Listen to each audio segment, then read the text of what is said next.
With Fated Clash just around the corner, it's time to take a look at all the new ride lines that came out of this set. Last video we talked about Reziel, and in this video we'll be talking about Varga. Fated one of Unparalleled Varga is an aggro-based deck constantly trying to outvalue the opponent, but it has an insane late game when it can use its divine skill. For our ride line, our grade 1 is Blazonbar Dragon. When rode upon by Boulder Axe Dragon, you get to call it to rearguard and soul charge 1. Our grade 2 in the ride line is Boulder Axe Dragon. When it's rode upon by Varga, you get to call it to rearguard. Whenever it attacks, if your Vanguard is Varga, it gains plus 5k power, and at the end of the battle, it retires itself to draw a card. Boulder Axe Dragon is generally just a good rearguard to have. Builds are playing 4 of this, even outside of the ride line, and having it be a 15k booster that can also retire itself to draw a card just lets the deck be able to cycle through its deck a lot quicker. And then the main grade 3 is Varga. Whenever Varga attacks, it can counterblast 1, and it gets plus 10k power for the turn, and retires all players' front row rearguard. Then at the end of the battle, it can restand with -2 drive.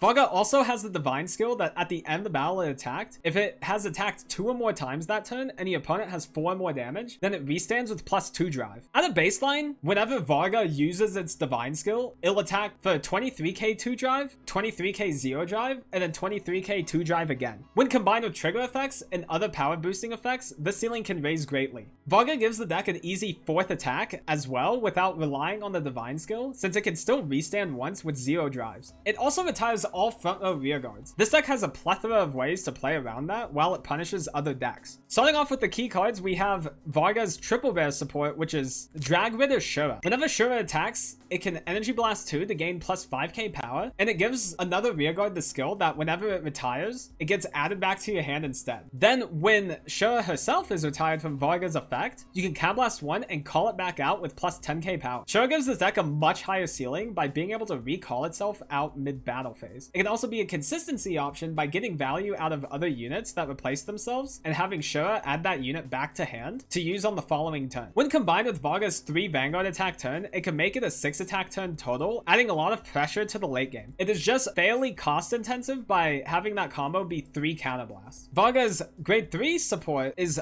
Obdukari? Obduracy? I don't know how to say this name. Something Glaive Dragon. While it is in the front row, it gets plus 10k power and can't be retired by card effects. While in back row, however, it gains the boost ability. Obturandus Glaive Dragon works as the primary beater in the deck because of its easy 23k boost and its ability to not get retired by Varga's effect. It can have triggers passed onto it because of this. It is also flexible enough to be a booster if you are wanting different units in your front row, which makes the deck have a higher power floor. The next section of cards are card cyclers. A lot of the deck is filled with these card cyclers being able to retire themselves and draw cards. Varga is able to clear its board very efficiently because of this. Cards like Boulder Axe Dragon, Mid-Hat, and Impale Horde Dragon replace themselves, which makes this deck tankier than it looks. It clearing its board each turn also guarantees it doesn't lose card economy versus decks that interact with the board a lot, like Welstra and Gandiva. And then combining one of these with Shura, you're able to bounce them back into your hand after they retired themselves, and then on the following turn, you're going to be able to use them for a new card as well. Because of these, you tend to end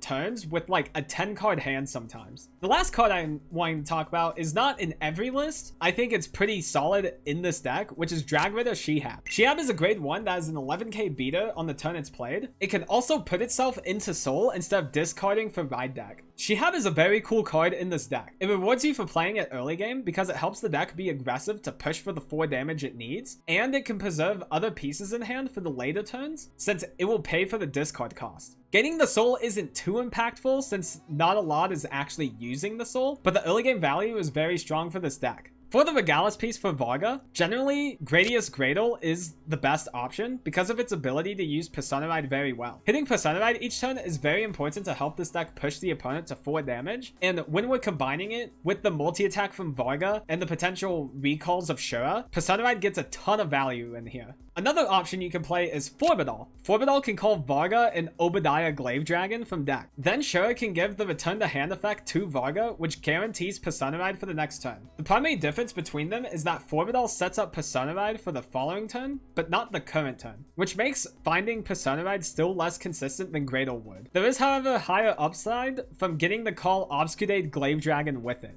For the overtrigger, Dragveda is actually really bad in here. The only good timing for Dragveda to be checked is during the last Varga attack after it used its divine skill. This is because on the first swing, no matter what, it will fully resolve the restand 2 and -2 drive effect from the first skill. And then on the second swing, it'll always have 0 drive with no chance of Drag Veda being checked. So in general, Drag Veda's power ceiling is very little for this deck. Eidos Faro generally will be the best option because of the additional crit and a way to recycle a Persona Ride or other pieces the deck might need. Hitting a crit on Varga is very strong because of its ability to restand multiple times in a turn. So having an additional card that can be a crit is very impactful.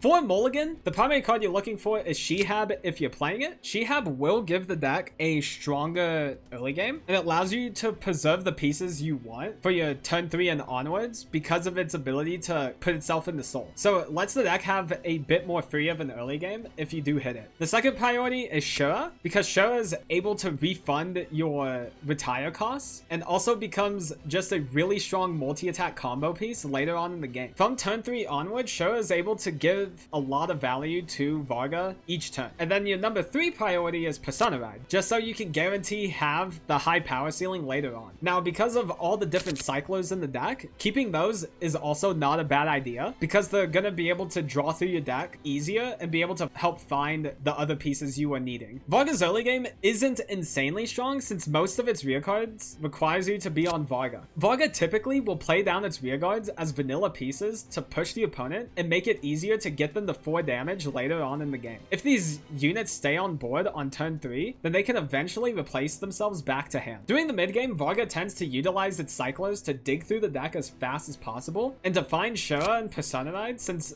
those are what makes the kill turn very threatening. Turn 3 will typically be a solid push turn to try to soften up the opponent and get them to 4 damage. And then late game, when the opponent hits 4+ damage, then Varga's ceiling rises a ton from the divine skill being live. If it has 3 counterblast up, then it can go for a 3-attack Varga turn with a Shura together with it. Varga's hand should still be fairly healthy as well because of the cyclers constantly replacing themselves. Some of the strengths of the deck is its very high power ceiling. It can pretty consistently get to this late game state and be able to put on a ton of pressure when it needs to. It also has a ton of draw power because of all the cards that retire themselves to draw cards, and it allows the deck to pretty consistently find the pieces it needs in order to close out games. It also clears its board every turn, which because of these cards retiring themselves and drawing new cards, you're guaranteed to keep the value from them because you're not worried about the opponent retiring your rear guards and just losing pieces for free. And then also 3 Vanguard swings is pretty strong. Some of the weaknesses this deck can face is its reliance on certain pieces to have strong pressuring turns later on, primarily needing Persona Ride and Shura in order to close out games. It is also pretty Persona Ride reliant. If you don't hit Persona Ride, this deck can still hit numbers better than Rezael can, but it's still not as outstanding because Persona Ride just gives so much extra value for this deck. It also needs the opponent to get to 4 damage. If you don't have a strong enough early game, then Varga not being able to get the divine skill off early on can be very detrimental for this deck's late game. And then it's also counterblast heavy because you want to be spamming Varga's first effect every single turn. You want to be recalling Shura whenever you can, and then Varga's divine skill also costs a counterblast. And Dragon Empire does not have very good counter charges you can generically play in decks, so the counterblast costs can be very harsh if you're not careful with them.